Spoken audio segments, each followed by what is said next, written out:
Boa tarde, meu nome é Tainá, sou membro dos Jovens Protagonistas. Hoje a nossa live tem como tema a importância da preservação dos manguezais e seus reflexos. Vou esperar aqui o professor Clemente entrar para a gente começar. Toque.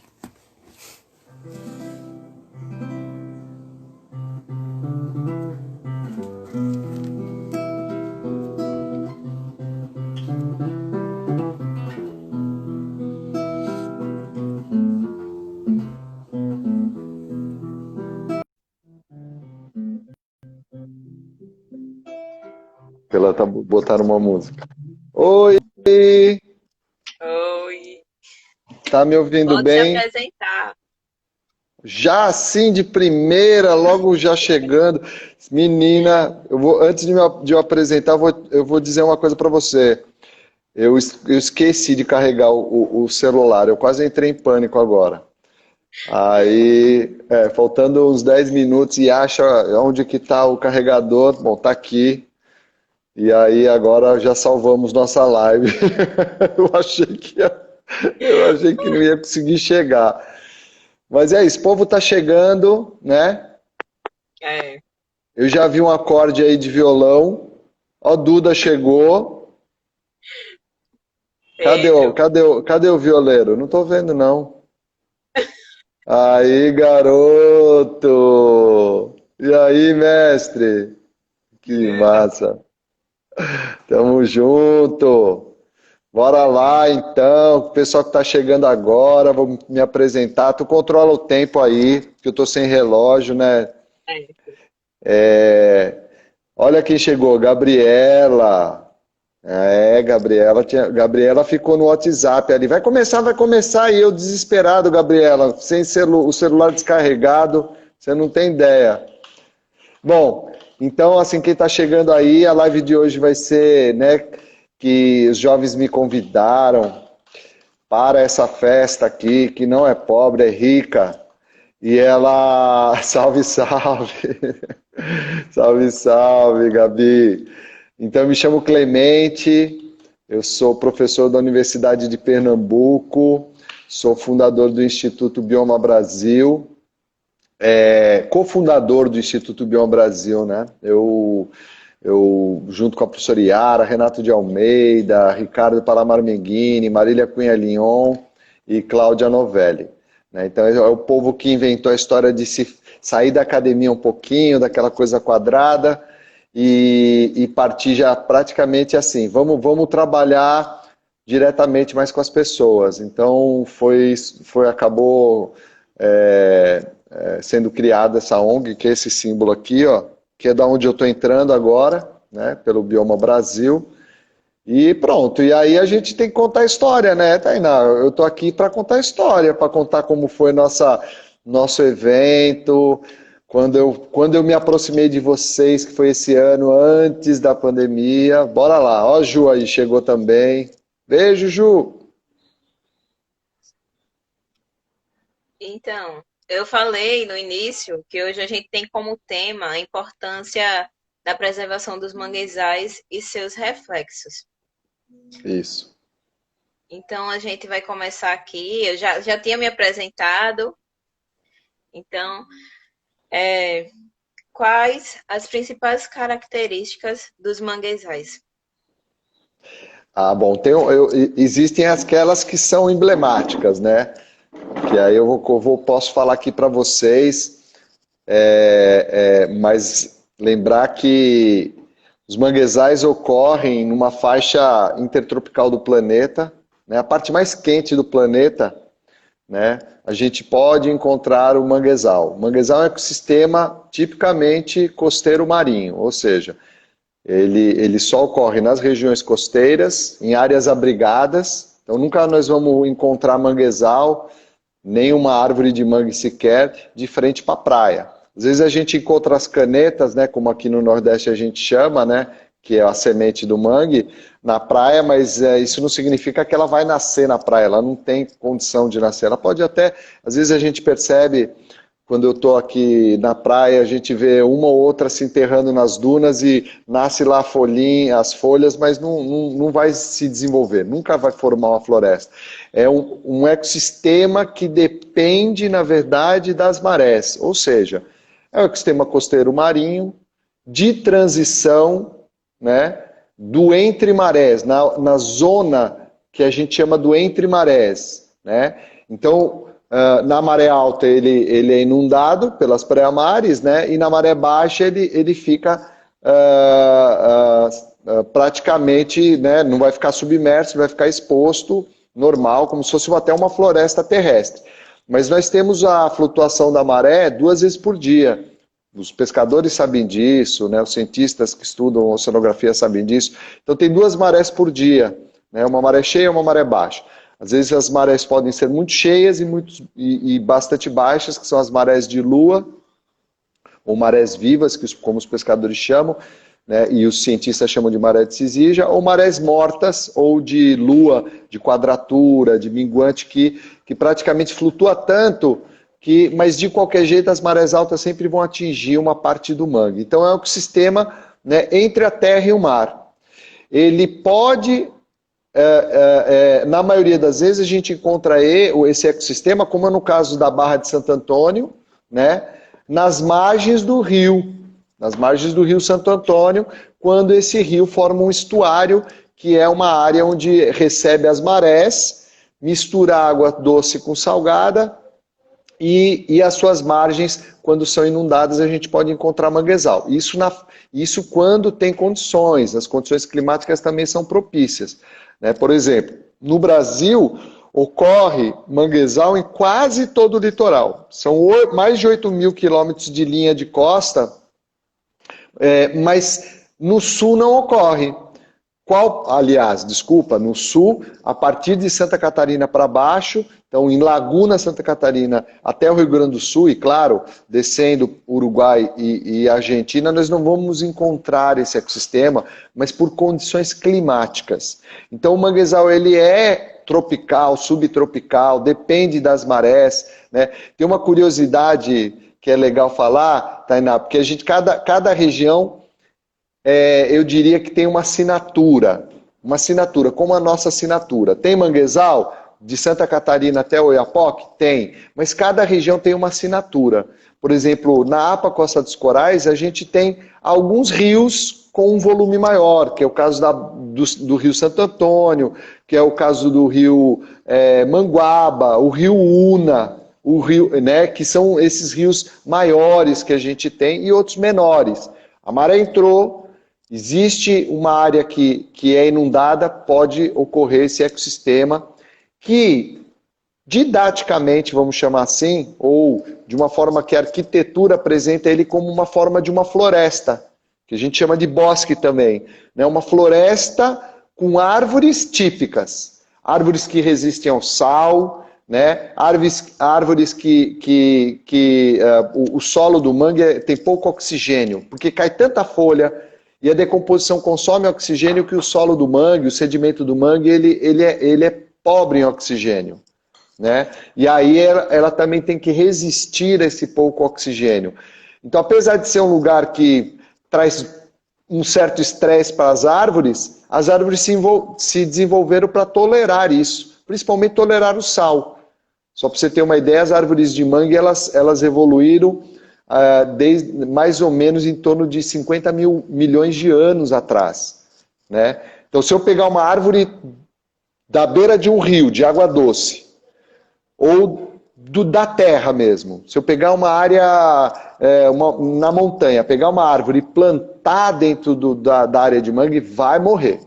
Vai morrer porque o sal vai fazer com que ela morra, porque a árvore não resiste.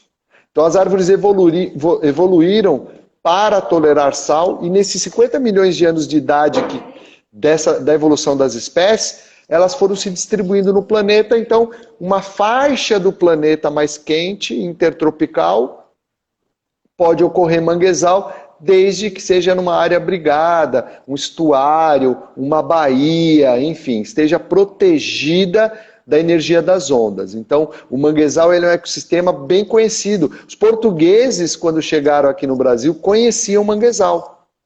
Em 1500, quando eles chegaram aqui no Brasil, eles já conheciam o manguezal. Por quê? Porque, como eles visitavam as Índias, na Índia tem muito manguezal, né? A diferença para cada região são as espécies, então, tanto da fauna quanto da flora, né? Então, existem espécies típicas, né, para cada região. No Brasil, só existem 6 espécies de árvores típicas de mangue, né?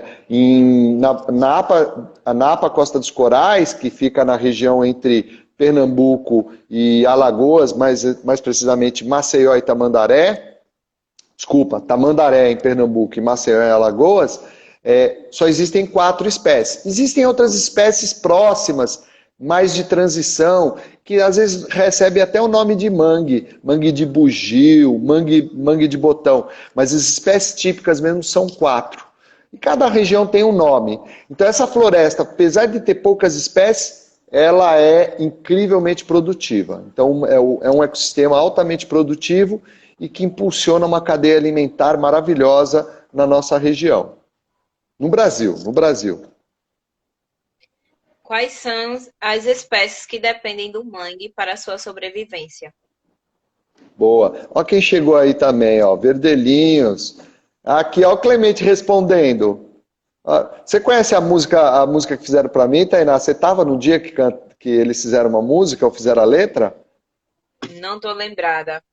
É que eu nem vou usar em cantar porque eu vou passar vergonha aqui.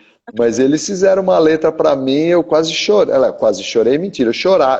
Cada vez que eu ouço, eu choro. E eles tiveram, agora nós tivemos a live, não foi? Eles cantaram na live agora,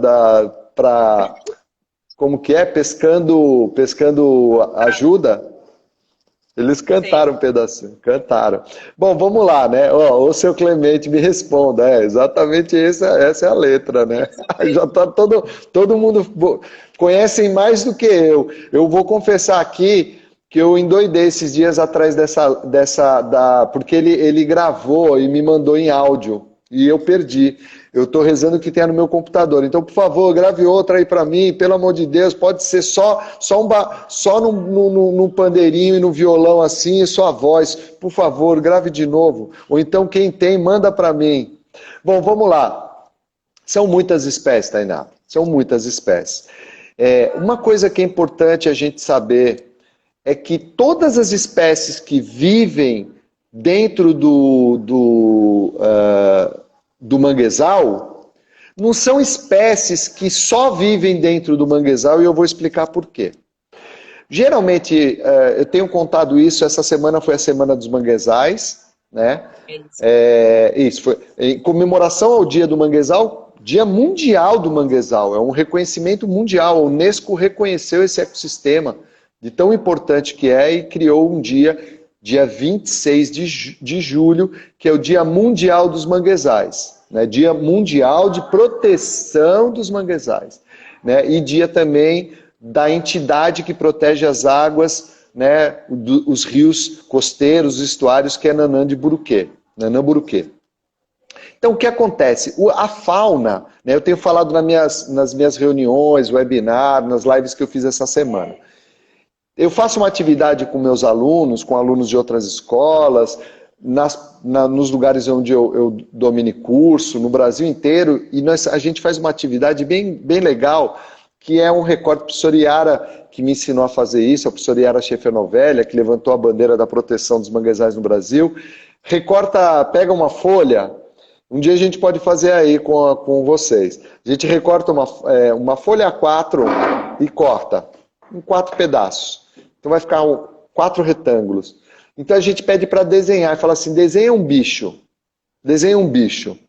né? E bota o nome atrás, porque ninguém é obrigado a saber que bicho que é aquele que desenhou. Se você pedir para eu desenhar uma ostra, vai ser um círculo, e ninguém vai saber que é uma ostra.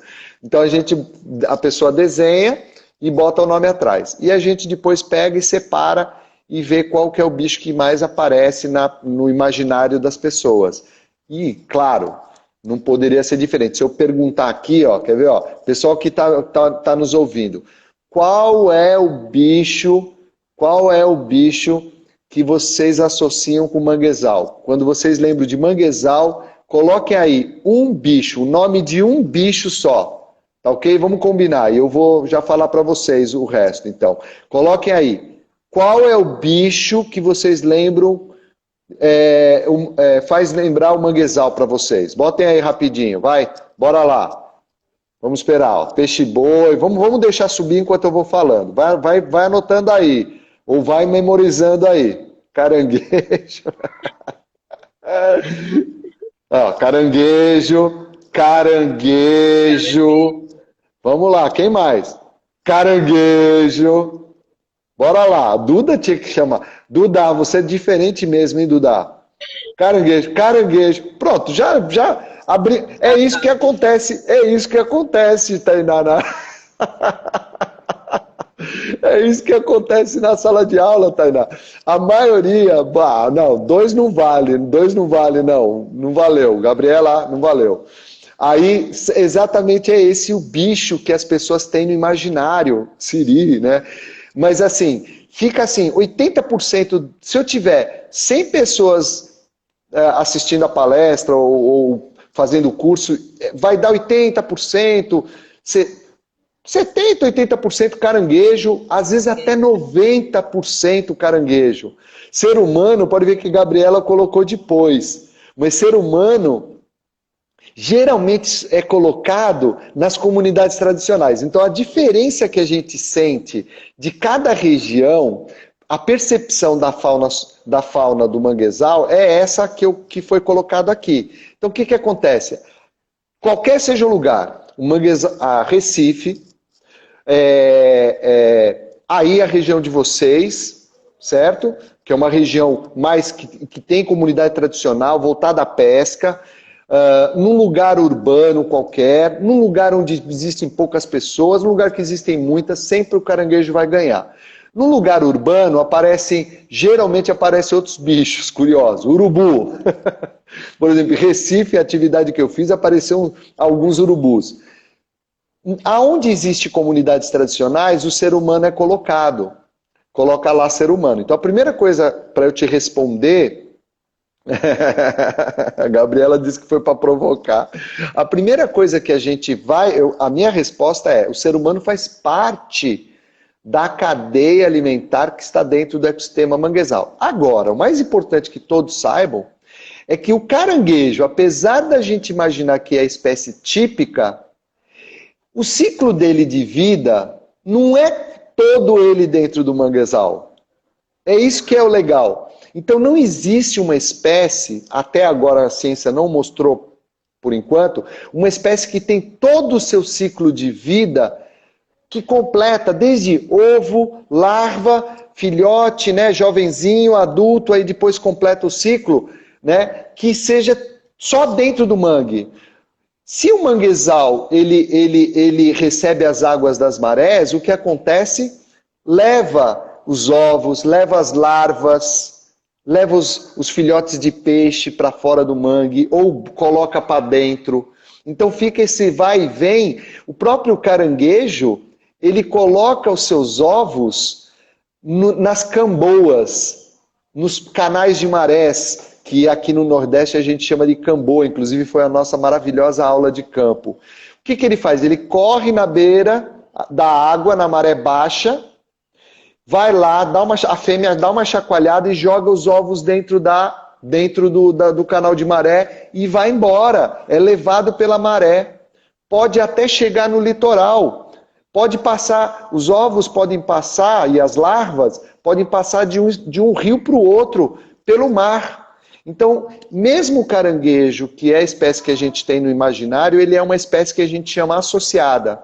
Então a gente vai ter vamos ter crustáceos como o caranguejo que os baianos chamam de uçá, os sergipanos também, o caranguejo, o aratu, a craca, que é aquele bichinho que fica incrustado nas raízes, moluscos como o sururu, né? Como tantos outros, né? Os mariscos, todos. Peixes são diversos e eu já vou falar deles. Né? Aves são muitas. Né? E a gente tem mamíferos. No nosso litoral a gente tem o peixe-boi, mas a gente pode ter o guaxinim ou mão pelada, como alguns chamam, o cachorro do mangue ou a raposinha. Alguns lugares têm macacos, como por exemplo no norte do Brasil, possui macacos. Né? Nós aqui só temos o saguim. O saguim está lá dentro do mangue, mas ele não mora, muitas vezes ele sai do mangue. Muito difícil a gente ver um mamífero morar dentro do mangue. Um ou outro guaxinim pode achar uma árvore maior, um oco de árvore e se enfiar dentro, ou roedores, ou por exemplo o timbu, mas é muito raro, ele vai sair, vai procurar comida na mata, na floresta, no coqueiral. Então, a fauna é bem diversificada. Agora, para que a gente possa explicar por que é tão importante esse ecossistema para a fauna, é a gente lembrar que 70% do que a gente pesca aí na Barra de Santo Antônio, na APA Costa dos Corais, indo de jangada, ou indo passar a rede, ou jogando uma tarrafa no estuário, 70%, 80%, até mais, são de espécies de peixes que pelo menos uma fase de vida vai usar o mangue. Se o pescador sair numa jangada para pescar, pode sair até alguns quilômetros para fora. Certamente, quase todos os peixes, se não todos que ele pegar, são de espécies que vai usar pelo menos uma fase da vida o mangue. E outras, existem espécies ameaçadas de extinção, como o mero. O mero sai lá da plataforma costeira, 200 milhas, nada, aquele bicho grande, até 100 quilos ou mais, vem perto do estuário, bota seus filhotes, os filhotes entram dentro do estuário, crescem, depois quando eles estão grandinhos, eles vão para aqueles bancos de capim-agulha, no caso aqui no Nordeste, na APA, e depois vão para os corais, dos corais voltam e vão para o alto mar. É um ciclo completo que eles fazem. Então o mangue ele é responsável pela, a gente diz que é a manutenção da biodiversidade costeiro-marinha. Certo. Cite os principais serviços ecossistêmicos ofertados pelos mangues. Esse que eu acabei de falar é um, né? Deixa eu ligar meu relógio aqui para eu me controlar também. Esse é um, a pesca. A pesca é um serviço ecossistêmico, né? E que está ligado à produtividade do ecossistema. O que é importante... Olha, ó, Bárbara. Beijo, Bárbara. Como você chegou agora, eu estava falando mal de você, até agora. Agora eu não vou falar mais mal da Bárbara. Bárbara tem um trabalho maravilhoso, gente. Bárbara é o nosso exemplo de profissional, de pesquisadora, e principalmente a nossa fonte de informação e de ciência quando a gente fala corais. Bárbara Pinheiros, linda Bárbara Pinheiro. O que acontece? Quando a gente pensa, o manguezal é muito produtivo. Pronto, a produtividade leva a que tipo de serviço? A pesca. Pesca. Ou a produtividade desse ecossistema faz com que muitas espécies de peixes dos corais migrem para o manguezal para se reproduzir quando adultos voltam para os corais. Aqueles peixes coloridos que os turistas mergulham para ver. Turismo é outro serviço. Ele presta serviço. O pessoal da Associação Peixe-Boi, Duda está aí. Ela pode me confirmar isso.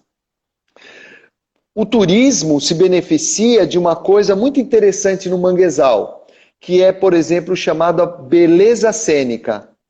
Esses dias nós brigamos lá com uma ONG internacional, porque ela mandou uma frase, foi muito infeliz, disse assim, apesar do mangue não ser bonito como outros ecossistemas, né, ele é importante pelo serviço. Só que, olha, eles tomaram tanta porrada de tanta gente no mundo, dizendo, onde que vocês não veem beleza no manguezal? Então o manguezal tem beleza cênica, aquela floresta enorme, com aquelas raízes incríveis. Então o pessoal da Associação Peixe-Boi, hoje eles fazem passeio ao habitat do peixe-boi. Até, vamos dizer, anos atrás, 10 anos atrás, era passeio para ver o peixe-boi. Hoje eles param, fazem que os turistas admirem o ecossistema, observar os caranguejos. Então, o turismo se beneficia da beleza cênica. E uma lista de serviços. Um deles também, por exemplo, é a proteção do nosso litoral contra a erosão. Você imagina aquele emaranhado de raízes e troncos? Quando a maré chega, ela vai se acalmando dentro da floresta. Então ela evita aquela pressão na praia. Quando a gente aterra mangue, essa maré vai bater na praia com mais força. Então a gente diz que protege a região contra a erosão. Aquela lama que desce geralmente dos rios, por conta do desmatamento da Mata Atlântica, uma parte dela fica dentro do mangue, porque desce, é retrabalhada pelas marés e a floresta, as raízes aprisionam a lama, então ajudam que os rios não fiquem assoreados. E a lista é grande, eu vou falar mais duas. Uma é o filtro biológico, ela tem uma capacidade de absorver nutriente. Né? As árvores daqui do Recife, elas são gigantescas por causa do esgoto. A fauna morre, mas as árvores acabam absorvendo o esgoto, mas o fósforo e o nitrogênio do esgoto, e ficam enormes. Então ela acaba ajudando. Num país que não tem saneamento básico praticamente, empresta esse serviço gratuito. E a última que eu vou falar, porque a lista é grande. Recentemente, há mais ou menos 5 anos atrás, Ana Paula, beijo. Ana Paula, não a sua mãe. Aliás, manda um beijo para sua mãe, viu, Ana? Por favor, um beijo enorme para sua mãe.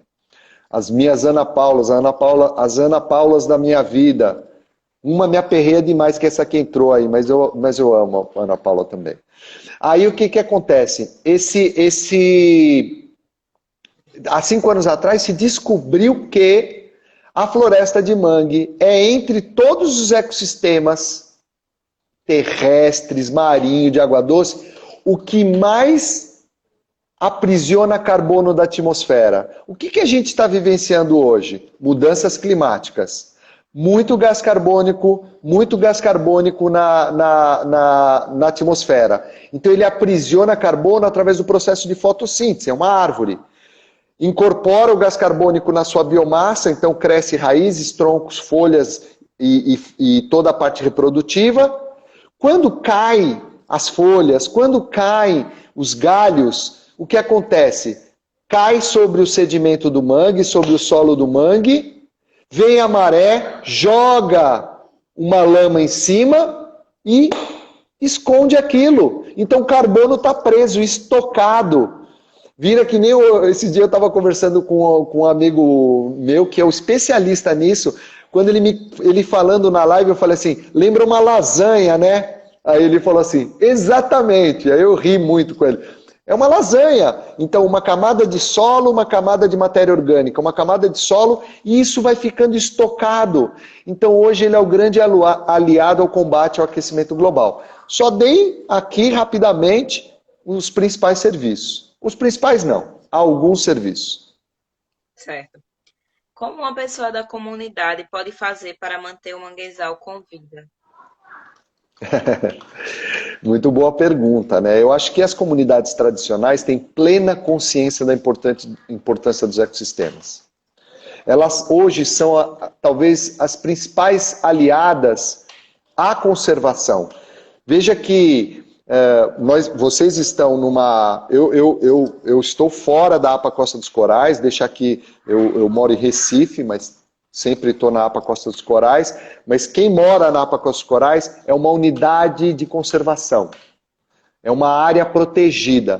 Existem vários tipos de áreas protegidas no Brasil, ou de unidades de conservação. Uma delas se chama RESEX, Reserva Extrativista, que foi um pleito, uma luta das comunidades tradicionais para garantir o seu território pesqueiro. Então percebeu que proteger, conservar a biodiversidade, no caso os manguezais, é a fonte de renda, é a perpetuação da fonte de renda, é a garantia da sobrevivência dessas comunidades e ainda mais, uma garantia da soberania alimentar, né? e da sua segurança alimentar. Tainá, eu arrisco dizer que nesse momento de pandemia, o mangue foi muito importante para as comunidades carentes. As comunidades tradicionais que não tinham como vender seu peixe. É fonte de proteína animal. Então, a comunidade tradicional, ela tem plena consciência que ali é a fonte dela de renda e de proteína animal. Então, são aliados. Agora, o que a comunidade pode fazer é perpetuar esse conhecimento ancestral das comunidades tradicionais, da sua importância. Quando eles perpetuarem, isso pode estar em sala de aula, Tainá. Vocês são exemplo de que isso vai perpetuar. Jovens protagonistas da pesca da APA Costa dos Corais continuarão a bandeira levantada, como, por exemplo, sua mãe, né, como, por exemplo, o Johnny e tantos outros pescadores. Então, essa perpetuação se dá não só de transferência dos pais, dos mais velhos, do conhecimento ancestrais. Na minha época a gente falava de conhecimento empírico, da passagem para os mais jovens, como na sala de aula a gente vê isso também. Eu trabalhei em São José da Coroa Grande, Tamandaré, Japaratinga, Porto de Pedra, São Miguel, Passo de Camaragibe, começamos o trabalho, e na Barra nós tivemos que parar agora por causa da pandemia, mas é impressionante como os professores são professores pescadores, são professores filhos de pescadores, são professores que têm alunos que são filhos de pescadores e alunos que são pescadores. Então, na sala de aula, hoje a gente vê dentro do currículo de sala de aula dessas regiões onde se preserva a ancestralidade, se preserva o conhecimento ancestral, está em sala de aula. Então a gente tem que continuar esse trabalho de formiguinha dos seus avós, dos seus pais, dos pescadores. É um trabalho árduo, mas muito necessário. Qual o papel da pesquisa científica na preservação dos manguezais? Isso é outra pergunta muito boa, muito boa. Eu vou te falar, parabéns. Eu acho que você é danada, viu, Tainá? Vou te falar, vocês jovens são danados. Ou vocês estão muito antenados. Vocês sabem que eu fiz uma live com um músico. Você chegou a assistir? Com o Jorge do Peixe? Tem que assistir, gente. Quem não assistiu, assiste lá. A cultura, ela é muito importante para essa bandeira. Não é só ciência, não. A cultura também é importante para a bandeira. Só que é muito engraçado, e aí eu lembrei, logo que você falou dessa pergunta, é uma pergunta muito importante, nesse momento que a gente vive hoje, né? Que eles, da cultura, se alimentaram também na ciência.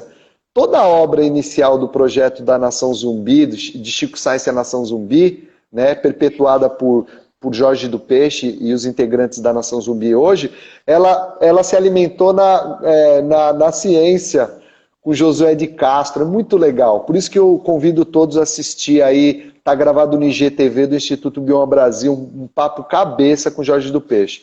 Então, a ciência é importante para tudo, Tainá.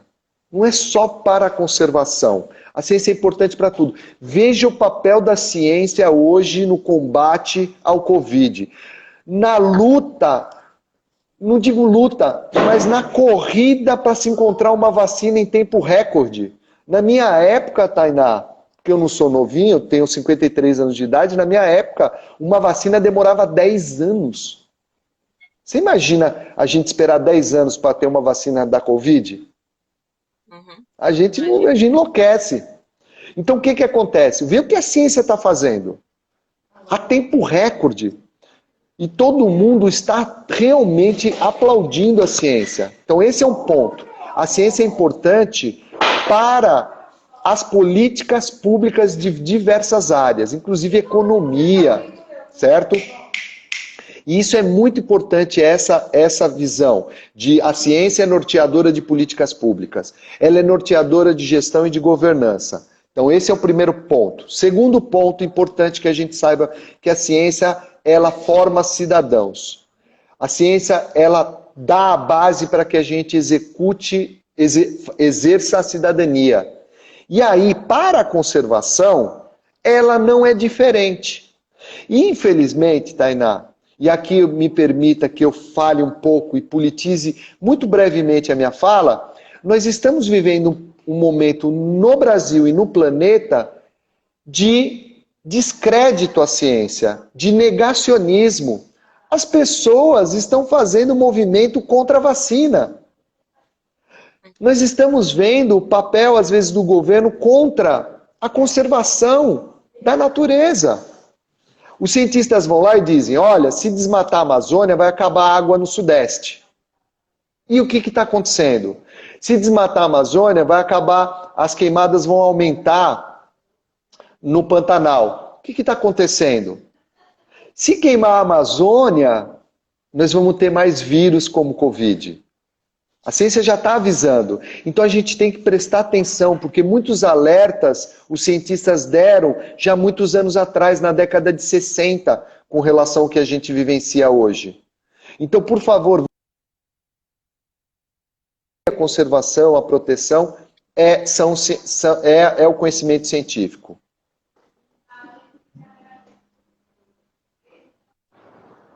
Oi, tá me ouvindo?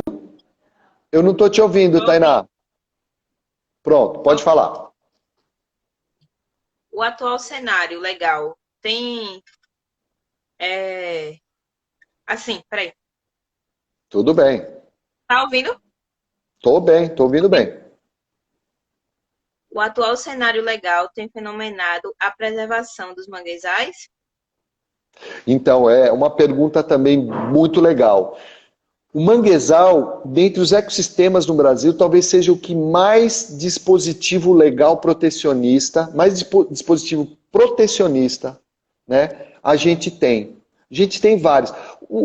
Ele, inclusive, ele está estampado, indiretamente, vamos chamar assim, até na Constituição, quando diz que é patrimônio natural a zona costeira. O manguezal faz parte da zona costeira. E existem leis específicas, como o Código Florestal, que recentemente, infelizmente, teve uma alteração, mas manteve o manguezal como área de preservação permanente. Existem outras resoluções, resolução CONAMA, que diz também, reforça como o manguezal como área de preservação permanente. Existem leis específicas quando a gente fala do peixe-boi, quando fala do mero.